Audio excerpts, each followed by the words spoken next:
All right. Good morning, everyone. And Doug, thank you for that introduction. It's a great honor to be here in Grand Rapids. And I join you today wearing two hats. One is a senior fellow at the American Enterprise Institute, where I research upward mobility and the factors that really drive the American dream. But my work is not just research. It's not just theory. I put my ideas in action. In the very communities that we're seeking to uplift. So my second hat is as the CEO for the last 15 years who's run public charter schools in the Bronx, in New York City, educating thousands of low-income, primarily Black and Hispanic students. So I thought it'd be helpful to show a quick video of some of the work to bring youth voices into the room. There are many, many schools that make the assumption that based on a kid's race or their income level, that they are inherently marginalized or oppressed or disenfranchised. We don't believe any of those things.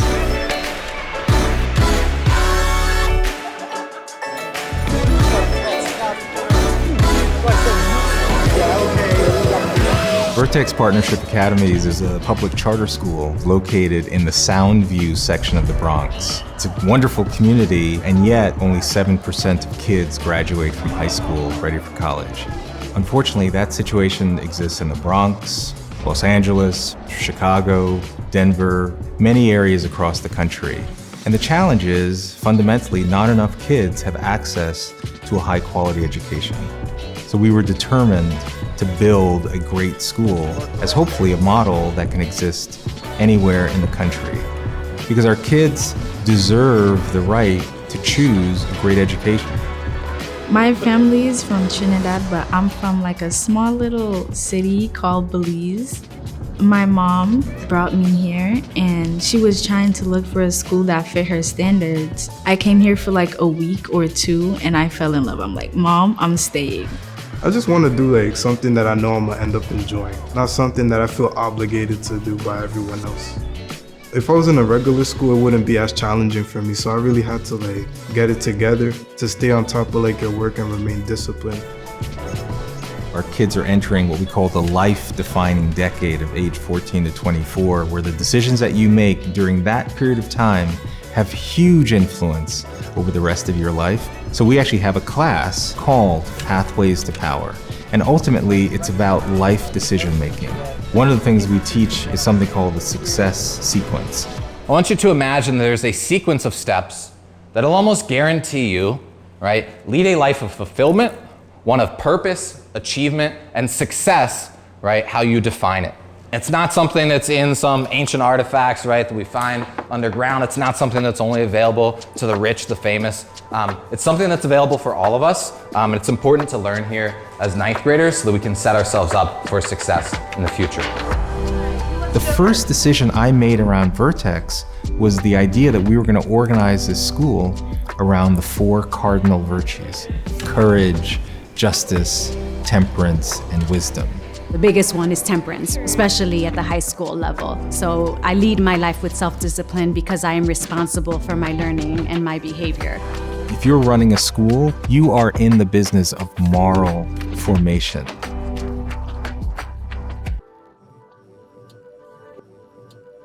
What are some of the steps that you need to take now, in 5 years, in 10 years, so that you create that dream life that you've envisioned? Completing at least high school, gain full-time employment, a job, waiting until marriage in order to have children. Following these 3 steps is a path to success in your future. They're very caring, the staff here at Vertex. They teach you how to stay on track and they help you with whatever you need. Something that surprised me was how nice the teachers were. They really listen to us when we need help. My parents instilled in me this idea that I'm not some helpless being on this earth. You know, I have power, I have agency. So it was really important for me to actually run a school. And not just a school anywhere, but a school in a community where oftentimes people say, well, these folks are just victims or they don't have agency. And so that's what we've done.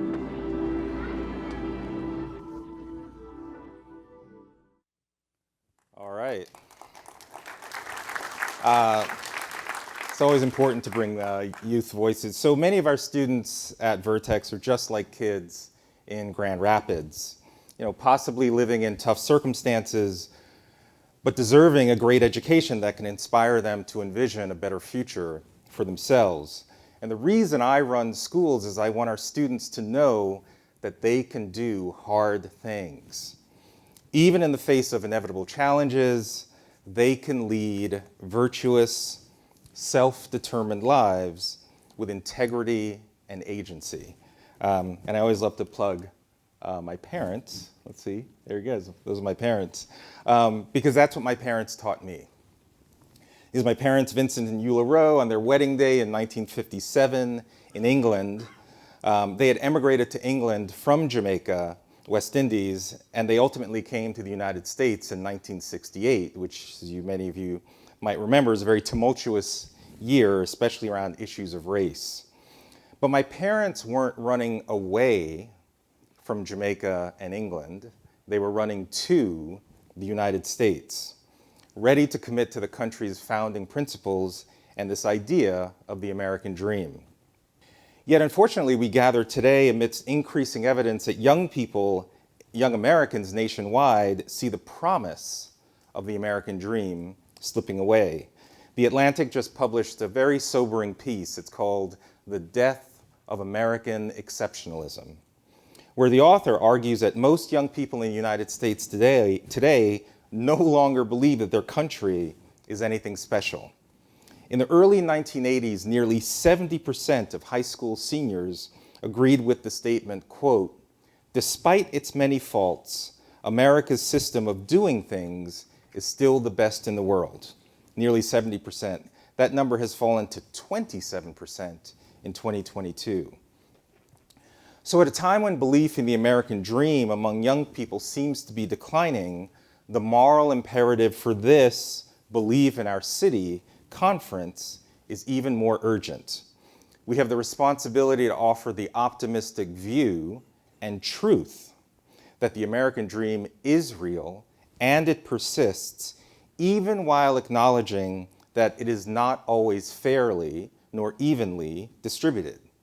We just have to let young people know how they can live the dream and break the cycle of disadvantage. So towards this end, in 2014, Harvard economist Raj Chetty and his team conducted a study entitled, "Where is the Land of Opportunity?" They researched the income records of more than 40 million children and their parents. Essentially, their core sample consisted of all children in the United States born between 1980 and 1982. And then they measured the income for those same children 30 years later in 2011 and 2012, when they were approximately 30 years old. Chetty and his team identified localities where children from families who were born in the lowest 20% of income were most likely to have incomes in the top 20% as adults 30 years later. This map is the results of that study.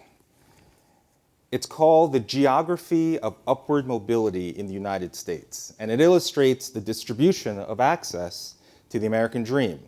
Basically, it shows the chances of rising out of poverty to the top of the income level based on where children grew up. So there are a few things that are very interesting about this map. Well, A, the lighter the color, the greater the likelihood of upward mobility. Okay? The lighter the color, the greater the likelihood of upward mobility. So what do you notice right away? It's not all light, right?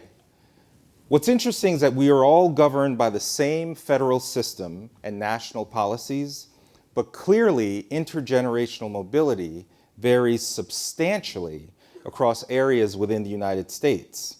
So given the variation, what matters most in terms of upward mobility is what happens locally. There's a very powerful tool called opportunityatlas.org. You can go to that site and you can plug in any area of the country down to zip code, and you can find even those areas that are deep purple or red, there are areas where there are high levels of upward mobility. So even at the surface level, this is masking what happens locally, like what happens here in Grand Rapids, can have dramatically different outcomes for the residents in that locality, right? So my view, it can be very empowering. So the Chetty study describes the US as, quote, a collection of societies, some of which are lands of opportunity with high rates of mobility across generations, and others that experience persistent inequality, places in which few children escape poverty, end quote. The question is why? What is it that ties these lands of opportunity together? If we can understand the most prominent characteristics of those areas, then places like Grand Rapids can be in a better position to increase upward mobility for the residents here. So given that, I want to hone in on the three characteristics that the study most correlates with those lands of opportunity. The country is separated into 741, what they call commuting zones, but they analyzed all of these and identified three major characteristics that identified those communities that had the greatest potential. First, quote, the strongest predictors of upward mobility are measures of family structure, end quote, such as the concentration of married two-parent households in the area. This is a substantial finding. High marriage rates at the community level are correlated to greater earnings power for all children who grow up in the community, regardless of the marital status of an individual child's household. Simultaneously, in areas where there's a large fraction of single parents, upward mobility is lower for girls and boys. It's always important to say that simply because a child is born to single parents, that does not mean that they are doomed to failure, and in the same way that if you're born to a married two-parent household, you're not guaranteed success. We all know exceptions, but the data is overwhelming that births within marriage affect upward mobility. We just have to be honest about that, not only for an individual, but based on the Chetty study, there is this neighborhood effect. Okay, the second characteristic, quote, high upward mobility areas tend to have higher fractions of religious individuals and greater participation in local civic organizations, end quote. So clearly religion matters, and I'm sure we're going to talk about that with Anthony Bradley, who's going to join me shortly. But faith matters, and the data supports it. Third, quote, proxies for the quality of the K-12 school system are also correlated with upward mobility, end quote. Education, school choice, vouchers, education savings accounts, those options matter to give young people a shot at a good education. So it's no coincidence that these high rates of family stability, exemplified by married two-parent households, concentrations of religious individuals, and access to high-quality K-12 education are strongly correlated to upward mobility at the neighborhood level.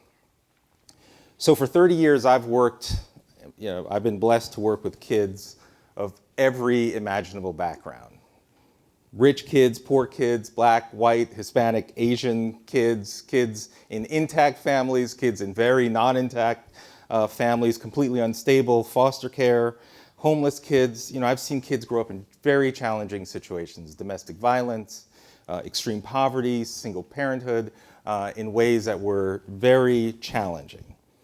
And I've seen these kids succumb to those same conditions and unfortunately recreate those issues as they enter young adulthood, perpetuating the cycle of disadvantage. I think we've all sadly experienced this. But I've also seen kids under those same exact conditions make different sets of decisions that put them on a different trajectory to break the cycle of disadvantage. The question is, what makes the difference, right? What makes a difference between a kid who's seemingly in conditions that give them no chance, and yet they're able to thrive as they enter young adulthood? That has become the animating question of my life. And my observation is that students that have been able to break the cycle of disadvantage typically had a sense of personal agency, a belief that they could lead a self-determined life of meaning and purpose. Now, I define agency as the force of your free will guided by moral discernment. So think of agency like a vector or velocity, where velocity is not just speed, it's speed and direction. So if each of us has free will, how is it exercised? In what direction? For good or for bad? Having a sense of agency doesn't come from nowhere. Agency is individually practiced, yet socially empowered. And in my experience, young people who exercise agency have usually embraced what I call the 4 key pillars of human flourishing: free, family, religion, education, and entrepreneurship. Free. So with family, the young people I've observed over my time working with many different types of young people is that I've observed that who've broken the cycle of disadvantage recognize that regardless of any dysfunction that they may have experienced in the family that they were from, what mattered most was the family that they were on the pathway to form. As you saw in the film, we have a class called Pathways to Power in which we teach the success sequence.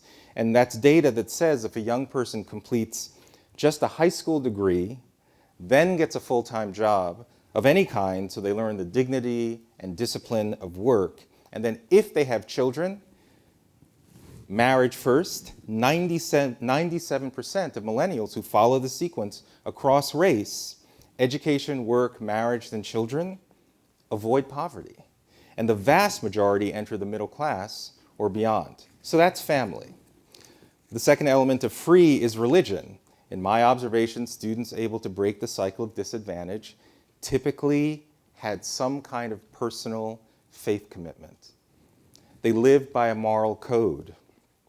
They had a sense of right versus wrong. They were part of a community. And what's interesting, it didn't matter if it was Christianity, Buddhism, Judaism, it didn't matter, but they were part of a community of people that expected them to live up to this moral code.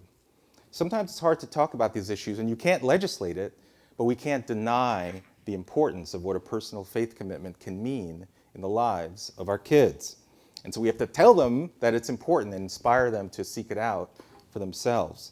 The third element of free is education. Young people able to break the cycle of disadvantage typically benefited from some type of education freedom, vouchers, school choice. And then if all those elements are working, if the first 3 are there, if you're on the pathway to form a strong family, if you have a personal faith commitment, if you've benefited from some kind of school choice, then you typically have an entrepreneurial mindset or an overcomer's mindset. You have a strong work ethic. That can mean starting a business, but more so it means that you're a problem solver in your own life. So that when those inevitable challenges do present themselves, you've built a network of people that can support you, and you know that these challenges are not insurmountable. So free is my empowering alternative to inspire a rising generation to maximize their potential, to assume responsibility as decision makers in their own lives. And I'll just leave you with one practice that we do in our school at Vertex Partnership Academies. As I mentioned, the school is organized around the 4 cardinal virtues of courage, justice, temperance, and wisdom.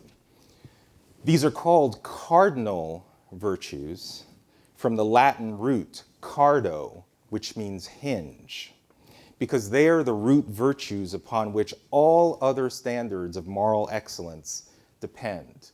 Gratitude, determination, resiliency, persistence, all those character-based strengths emanate from embracing these 4 virtues.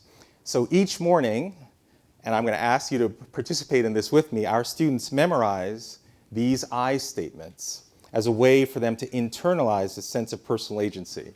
So please indulge me. I'll just do 2 of them. I'll say the virtue, and if you just repeat with me the statement.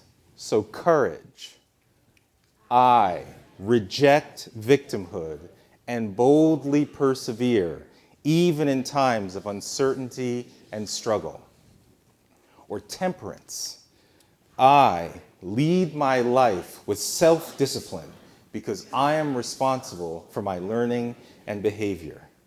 It's a goosebump moment because, by the way, just about an hour ago, a few hundred miles away, our students on their beautiful blazers and ties were reciting these words. And the power, so the idea is when we recite these words, first they grasp the virtues here in their head, right? But the idea is ultimately you grasp it here in your heart. Because when our students say these words out loud, just like you did, in unison, it goes beyond an individual statement. It becomes a collective commitment for how we will live and thrive together as a community. Let me close by quoting Alexis de Tocqueville, who said that, quote, "The greatness of America lies not in being more enlightened than any other nation, but rather in her ability to repair her faults," end quote. I find this statement compelling because it suggests that our country, through its founding documents like the Declaration of Independence, the Bill of Rights, the Constitution, has within itself the tools of self-renewal, the tools of self-betterment. And that's exactly what we're trying to do with our students, to recognize that they themselves also have the tools of self-renewal and self-betterment to lead the lives of their own choosing. Thank you.